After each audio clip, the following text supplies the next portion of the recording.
teman-teman, di video kali ini kita akan membahas tentang model pendidikan multikultural.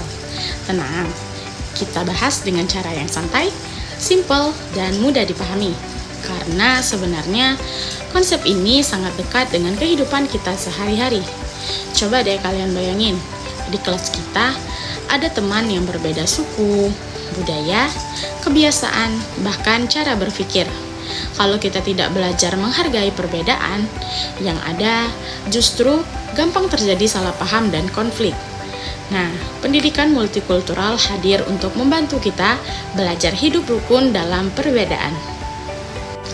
Pendidikan multikultural adalah pendekatan pendidikan yang mengajarkan kita tentang penghargaan terhadap keberagaman, yang artinya kita tidak hanya diajarkan tentang pengetahuan akademik, tetapi juga diajarkan tentang nilai toleransi, saling menghargai, saling menghormati, empati, dan keadilan.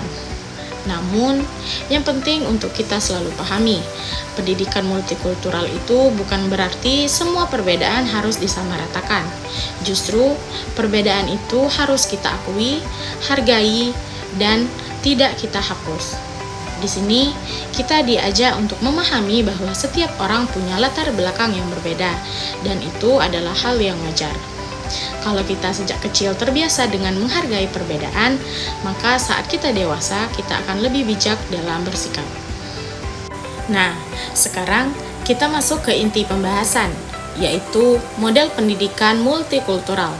Ada 4 model utama. Yang pertama, model kontribusi. Pada model ini, siswa dikenalkan pada berbagai budaya, misalnya melalui cerita rakyat, pakaian adat, tarian daerah, dan hari besar keagamaan. Model ini membantu siswa mengenal keberagaman, tetapi model ini masih di tahap awal.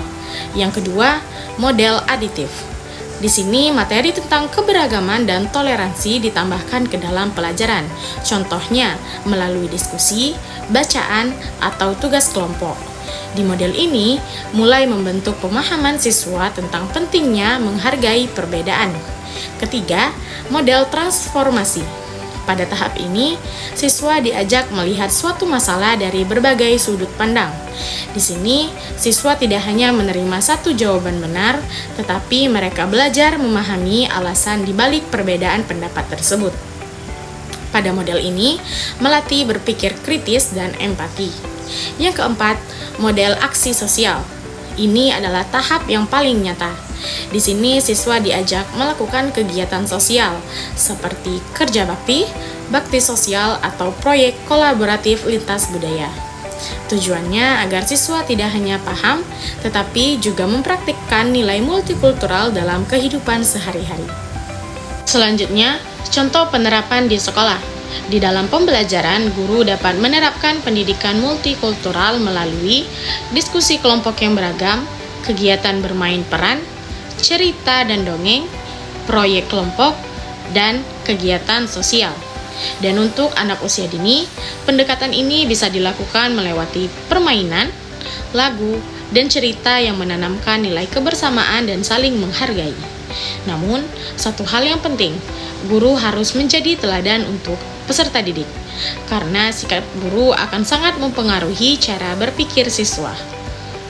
Sebagai penutup, pendidikan multikultural mengajarkan kita bahwa perbedaan adalah kekuatan, bukan penghalang.